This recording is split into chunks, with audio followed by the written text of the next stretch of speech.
Hello students, welcome back. Here is JK Lakhwani, your science teacher.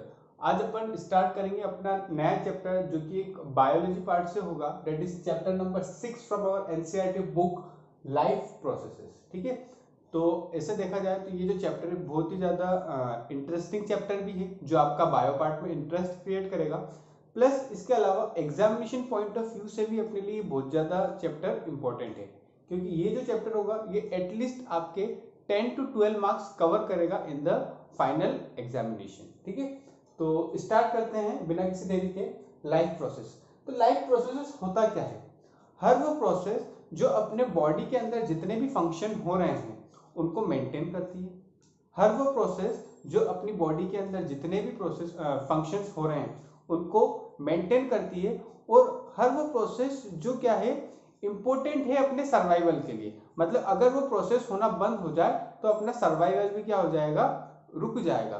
तो उन्हीं processes को अपन क्या बोलते हैं, लाइफ प्रोसेसेस। तो इसमें अपन देखें, all the processes that maintain body function. हर वो प्रोसेस जो अपने बॉडी फंक्शन को मेंटेन करती है and are necessary for survival, और अपने सर्वाइवल के लिए बहुत ज्यादा नेसेसरी है, उन्हीं को अपन क्या बोलते हैं, लाइफ प्रोसेसेस बोलते हैं।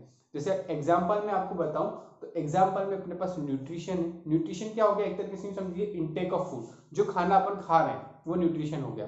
ठीक है, इसके अलावा अपन बात करें रेस्पिरेशन। रेस्पिरेशन भी एक लाइफ प्रोसेस है। ठीक है, इसमें क्या होता है कि जो अपन ने खाना खाया है उससे एनर्जी कैसे इवॉल्व होगी, उससे एनर्जी कैसे प्रोड्यूस होगी, वो अपन रेस्पिरेशन में अपन देखेंगे। ठीक है, इसके अलावा अपन बात करें ट्रांसपोर्टेशन।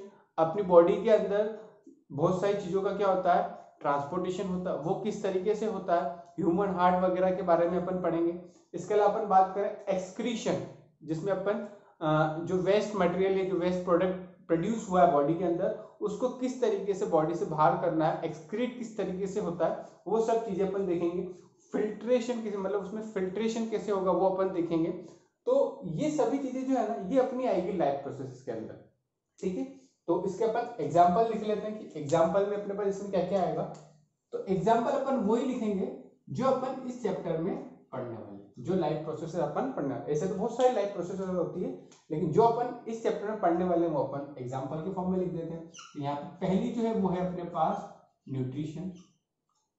सेकंड है वो अपने पास क्या है, that is respiration. Third is transportation, and the last is excretion. ठीक है, अब वैसे देखा जाए तो अपना जो बायो पार्ट है इसमें अपन दोनों चीजों के बारे में पढ़ेंगे, प्लांट्स के बारे में भी पढ़ेंगे और ह्यूमंस के बारे में पढ़ेंगे। ठीक है, इन दोनों के बारे में ही अपन को पढ़ना है। तो ये लाइफ प्रोसेस आपको समझ में आ गया होगा। लाइफ प्रोसेस क्या होती है, हर वो प्रोसेस जो अपनी बॉडी फंक्शन को मेंटेन करती है और अपने सर्वाइवल के लिए इंपॉर्टेंट है, उसे अपन बोलते हैं लाइफ प्रोसेस। चार टाइप की लाइफ प्रोसेस अपन को इस चैप्टर में पढ़ना है, nutrition, respiration, transportation and excretion. तो ये जो न्यूट्रिशन है, एक न्यूट्रिशन के लिए मैं आपको एक छोटा सा इंट्रोडक्शन अभी दे देता हूं आपको, फिर इसे डिटेल में अपन आगे पढ़ेंगे। ठीक है, तो पहला जो अपना लाइफ प्रोसेस है दैट इज न्यूट्रिशन, उसको अपन स्टार्ट करते हैं। और एक चीज मैं आपको बता दूं कि ये जो चार लाइफ प्रोसेसेस है, इन चार लाइफ प्रोसेसेस में एक लाइफ प्रोसेस आता ही है एग्जाम में जो कि 5 मार्क्स आपकी कंटेन करेगा। ठीक है, तो स्टार्ट करते हैं अपन। जो पहली लाइफ प्रोसेस है अपनी that is nutrition.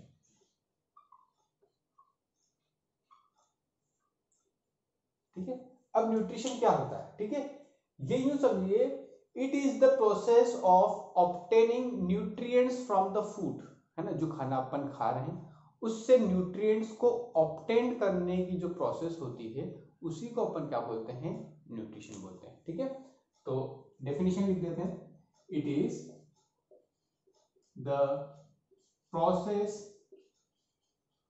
Of obtaining nutrients from the food we eat। जो खाना अपन खा रहे हैं उससे न्यूट्रिएंट्स को ऑब्टेन करने की प्रोसेस जो है उसी को अपन क्या बोलते हैं, न्यूट्रिशन बोलते हैं। ठीक है, या सिंपली अपन यूं बोले कि जो अपन फूड को इनटेक कर रहे हैं, है ना, इनटेक ऑफ फूड, उसको भी अपन क्या बोल सकते हैं, न्यूट्रिशन। ये जो न्यूट्रिशन है इसको अपन क्या बोल सकते हैं, it is simply as intake of food. Food को अपन जो इनटेक कर रहे हैं यही क्या है, एक तरीके से न्यूट्रिशन। आया इतना समझ में? तो अब ये जो न्यूट्रिशन होता है इसमें मैंने क्या बताया आपको, अपन क्या कर रहे हैं, किसको ऑब्टेन कर रहे हैं, न्यूट्रिएंट्स को। अब जो न्यूट्रिएंट्स होते हैं, न्यूट्रिएंट्स कौन कौन से होते हैं, न्यूट्रिएंट्स कौन कौन से न्यूट्रिएंट्स अपन ऑब्टेन करते हैं, देखिए न्यूट्रिएंट्स जो होते हैं वो होते हैं अपने पास कार्बोहाइड्रेट्स, कार्बोहाइड्रेट्स, फैट्स, ठीक है, प्रोटीन, विटामिन एंड मिनरल्स, ठीक है। ये 5 तरीके के न्यूट्रिएंट्स होते हैं जो फूड्स में पाए जाते हैं। अब ये जो 5 न्यूट्रिएंट है इनमें से जो ये 3 न्यूट्रिएंट्स है that is carbohydrate, fats and protein, ये जो होते हैं ये इनको अपन बोलते हैं एनर्जी प्रोवाइडिंग न्यूट्रिएंट्स। ये कैसे न्यूट्रिएंट्स हैं, ये ऐसे न्यूट्रिएंट्स हैं जो क्या करते हैं, अपन को एनर्जी प्रोवाइड करते हैं। अब विटामिन और मिनरल क्या ये नहीं करते एनर्जी, तो ये जो न्यूट्रिएंट्स है ये न्यूट्रिएंट्स भी बहुत ज्यादा इंपॉर्टेंट होते हैं। अगर इनकी भी क्या हो जाती है, डेफिशिएंसी होती है, तो इनसे अपन को बहुत सारी बीमारियां वगैरह हो सकती है। तो ये भी अपनी बॉडी को, इनकी भी रिक्वायरमेंट है, इनकी तो रिक्वायरमेंट है ही, इनके साथ साथ इनकी भी रिक्वायरमेंट है। तो अब न्यूट्रिशन की बात कर रहे हैं तो मोड्स ऑफ न्यूट्रिशन पढ़ते हैं अपन इसमें, ठीक है। तो इसको मैं इरेज कर देता हूं, अपन इसी में आगे हम देखेंगे।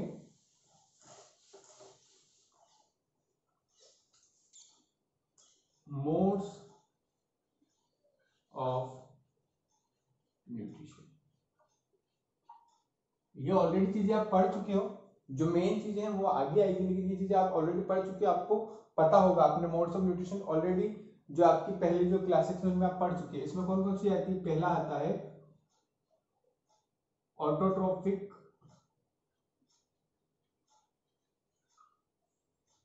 न्यूट्रिशन,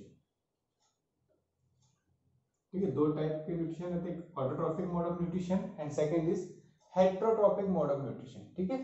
तो ऑटोट्रोफिक मोड ऑफ न्यूट्रिशन क्या होता है, it is the mode of nutrition in which organisms obtain food by themselves in the presence of ठीक है। ऑटोट्रोफिक मोड ऑफ न्यूट्रिशन क्या होता है, एक ऐसा मोड ऑफ न्यूट्रिशन जिसमें जो ऑर्गेनिज्म होते हैं वो अपना फूड ऑब्टेन कैसे करते हैं, खुद से ही ऑब्टेन करते हैं, मतलब किसी और के ऊपर डिपेंड नहीं करते, है ना। जो खुद से ही अपना फूड क्या करते हैं, प्रिपेयर करते हैं, ऑब्टेन करते हैं, किसके प्रेजेंस में, सनलाइट की प्रेजेंस में, उनको अपन बोलते हैं ऑटोट्रोफिक मोड ऑफ न्यूट्रिशन। ऐसा मोड ऑफ न्यूट्रिशन जिसमें ऑर्गेनिज्म क्या कर रहे हैं, अपना फूड खुद प्रिपेयर कर रहे हैं।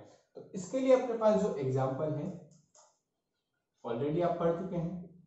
सबसे अच्छा एग्जांपल क्या हो सकता है इसका, प्लांट्स, ठीक है। प्लांट जो होते हैं अपना खाना खुद बनाते हैं, तो ये हो गया अपने कैसे, ऑटोट्रॉप्स, ठीक है। जो एग्जांपल होगा उनको क्या बोलेंगे अपन, ऑटोट्रॉप्स। और प्लांट्स न्यूट्रिशन कौन सा कर रहे हैं तो क्या बोलेंगे, ऑटोट्रॉफिक न्यूट्रिशन। अब नेक्स्ट जो है अपने पास वो है अपने पास हेट्रोट्रॉफिक न्यूट्रिशन। हेटरोट्रॉफिक न्यूट्रिशन क्या होता है, ये एक ऐसा मोड ऑफ न्यूट्रिशन है जिसमें जो ऑर्गेनिज्म है वो दूसरे ऑर्गेनिज्म के ऊपर डिपेंड करते हैं फूड के लिए, ठीक है। तो it is the mode of nutrition in which organisms obtain या organism depends on other organisms for their food। ठीक है, एक ऐसा मोड ऑफ न्यूट्रिशन जिसमें जो ऑर्गेनिज्म है दूसरे ऑर्गेनिज्म के ऊपर डिपेंड करते हैं, किसके लिए? फूड के लिए। इसके अपन एग्जांपल देखें तो एग्जांपल ये भी आप ऑलरेडी पढ़ चुके हो। ठीक है, क्या क्या एग्जांपल बता सकते हैं अपन इसमें? अपन एग्जांपल दे सकते हैं, एक तो अमीबा, ठीक है, और एक और एग्जांपल अपन खुद, दैट इज ह्यूमंस। ठीक है, तो वैसे देखा जाए तो अभी तो अपन ने बिल्कुल बेसिक देखा कि न्यूट्रिशन क्या होता है। ठीक है, अब इस पे अपन जो आने वाले लेक्चर्स रहेंगे, आने वाला एक और लेक्चर वो भी थोड़ा सा बेसिक ही होगा, लेकिन उसके बाद जो लेक्चर्स आएंगे उसमें अपन न्यूट्रिशन की पूरी प्रोसेस देखेंगे कि किस तरीके से अपन खाना खाते हैं, वो किस तरीके से पूरा डाइजेस्ट होता है, कहाँ कहाँ पे जाता है, कौन कौन सी उसके अंदर प्रोसेसेस होती है, पूरा डायग्राम के थ्रू अपन उसको समझने की कोशिश करेंगे। तो होपफुली ये जो अपना इंट्रोडक्शन था, ये इंट्रोडक्शन में आपको कोई भी डाउट नहीं होगा। इसके अलावा इस चैप्टर के जो नोट्स हैं वो भी मैं आपको प्रोवाइड कर दूंगा, तो नोट्स के लिए भी आपको टेंशन लेने की जरूरत नहीं है, बहुत अच्छे से अपन ये चैप्टर पढ़ेंगे। तो आज के लिए इतना ही, थैंक यू।